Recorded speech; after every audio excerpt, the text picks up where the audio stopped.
All right, we are back here on the Just End the Suffering podcast. Here we are bounce around the Olympics with Olympic basketball.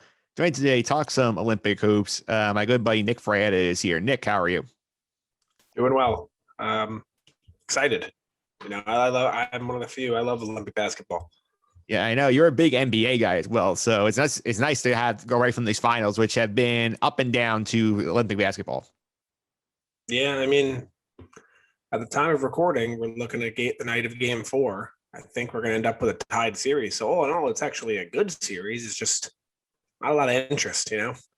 Yeah, for sure. And I think the thing that's interesting here with this is obviously we're American based. We're looking at Team USA, and they've had their fun right now in the exhibition. It's not been too easy for them. No, but I think it's fine. I don't think they're trying at all. I think they're missing people, obviously, and I think they'll be completely fine.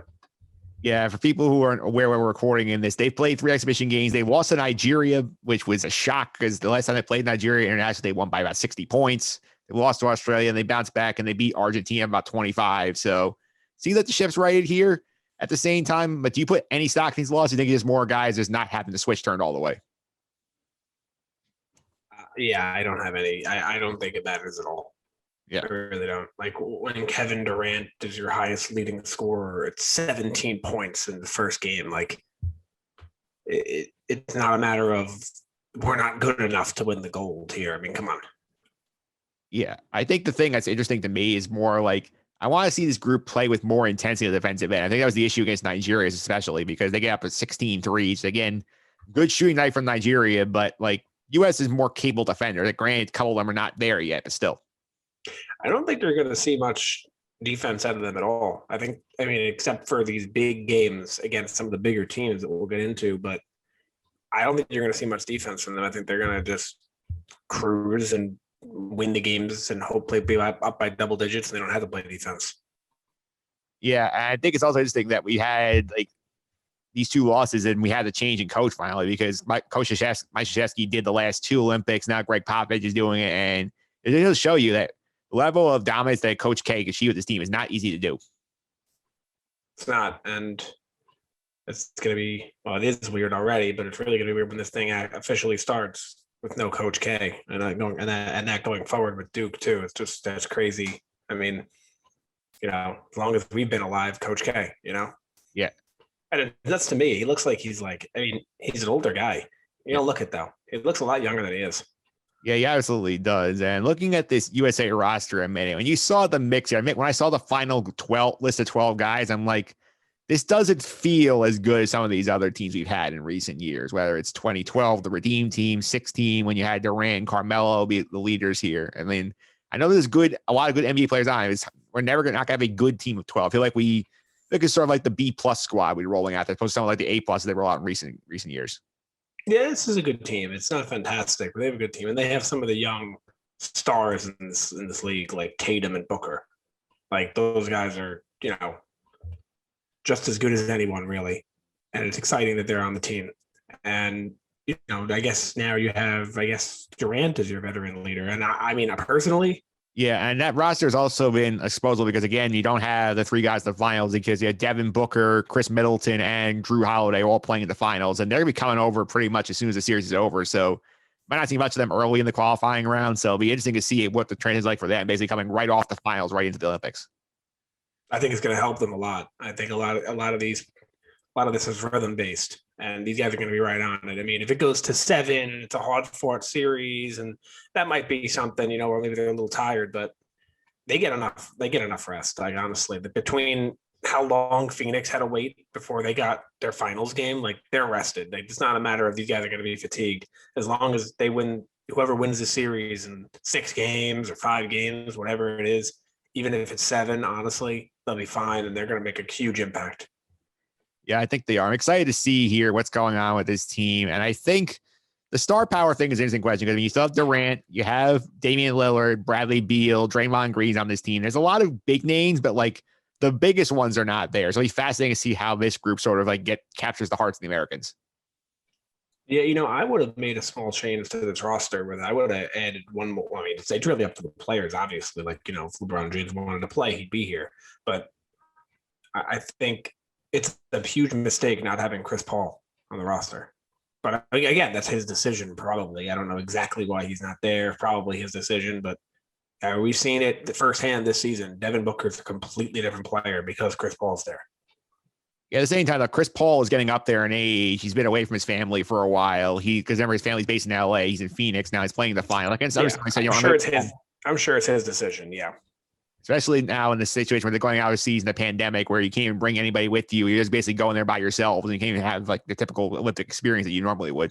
Yeah, so pretty nuts to say they don't have 1 7-footer on this team. Durant's their tallest player. He's the only player that's even 6'10". Yeah, at the same time, it's more fits more of the modern game, also the European game play way too. You don't really have these big 7'2" guys clogging the paint, where you have a lot of these athletic 6'9", 6'10" guys who can move all over the court. Yeah, it's interesting to see how much the game has grown. But there are still a decent amount of those guys. I mean, Embiid, he can't play here though, right?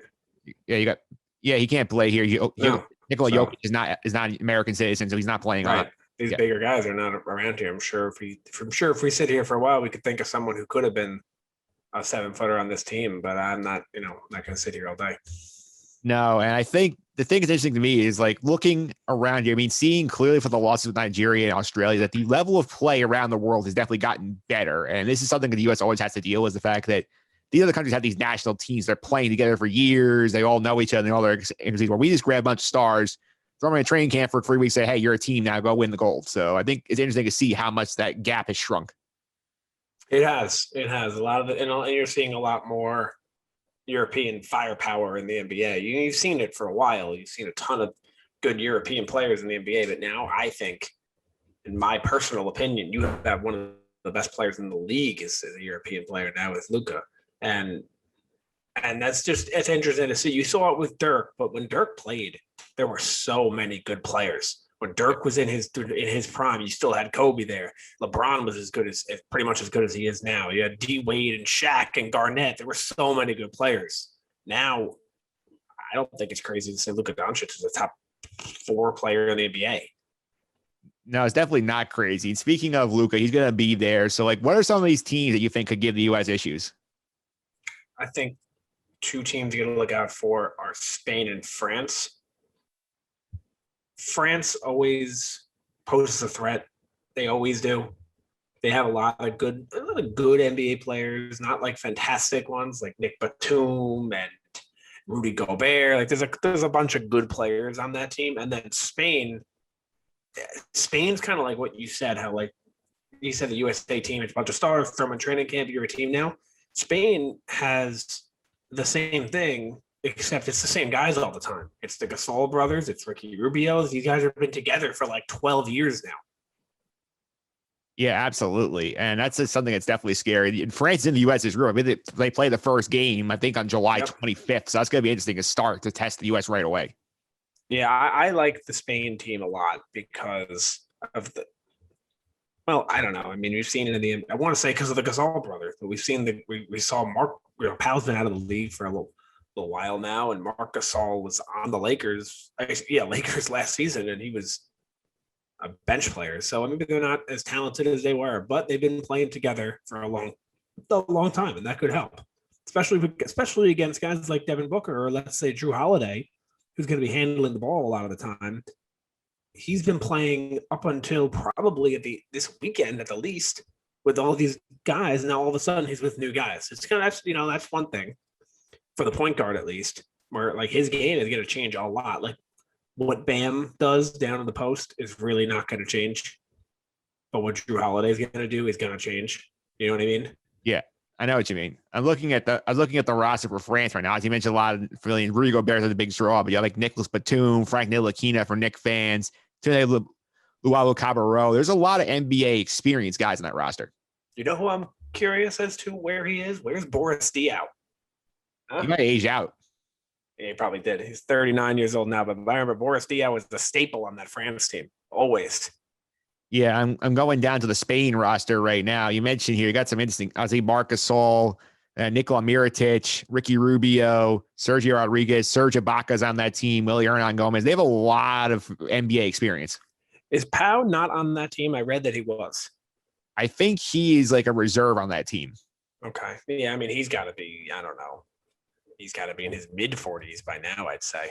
Yeah, another interesting guy that's on the roster. I don't know how much plays going to get. Like Usman Garuba, the guy who's in the NBA draft this year. I might be thinking to see him like get some run there if they get deep in these games and blow somebody out. That's cool that he's in there because I remember in 2012 when the Olympic team had Anthony Davis. It kind of reminds me of the same thing. Yeah, it was a little bit of a throwback. Like when they brought when Christian Laettner was on the Dream Team, like Anthony is the big college kid coming in. Yeah, that's got to be the coolest thing for Anthony Davis to be like, I was on that team, which is arguably the best Olympic team, probably a top 3 Olympic team ever, you know? Yeah. It's just crazy to think about because I'm looking at like some of these other teams on the board. He was what, 19? He was 19, 18 maybe? He was probably 19. I think Anthony Davis' birthday is in March, so he was 19 at the time. Yeah, that's pretty nuts. As I was curious to look at the Japanese rosters, nobody I've ever heard of. So I think they're getting bounced pretty quick.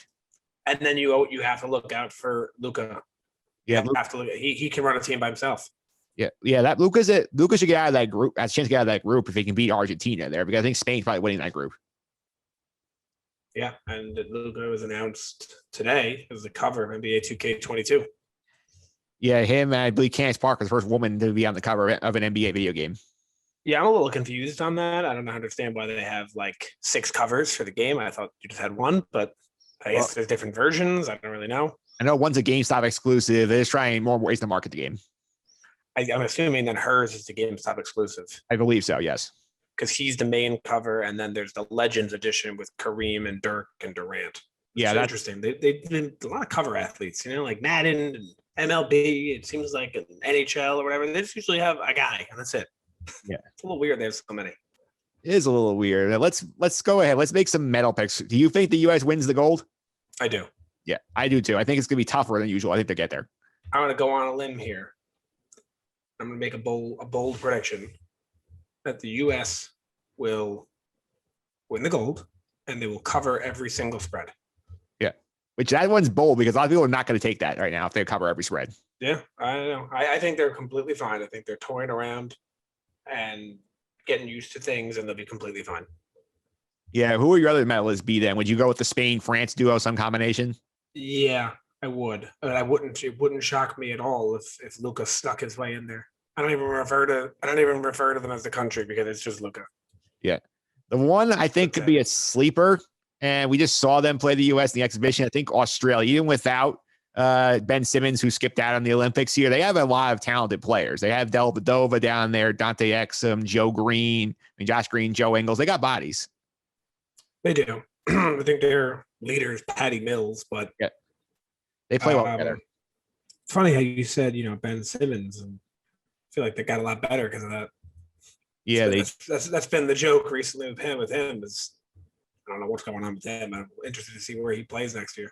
Yeah, I think the biggest spread of the first round will be USA Iran. That will be the biggest spread of the qualifying round. Yeah, I don't know many Iranian basketball players. Not many. No, I'm looking at I'm gonna look at the Iran roster. See if it's anybody I've ever heard of. I'm assuming not. No one I've ever heard of here. But, yeah, to your point earlier, though, I would assume, we could be wrong. I don't follow the basketball scene in Iran, but it's possible that these guys have been playing together for years. That could help. That certainly could, but I think the talent gap would be too much to overcome for the U.S. Oh, well, Iran, of course, but I'm talking about some of the other teams that have been playing together for so long that could definitely play a factor.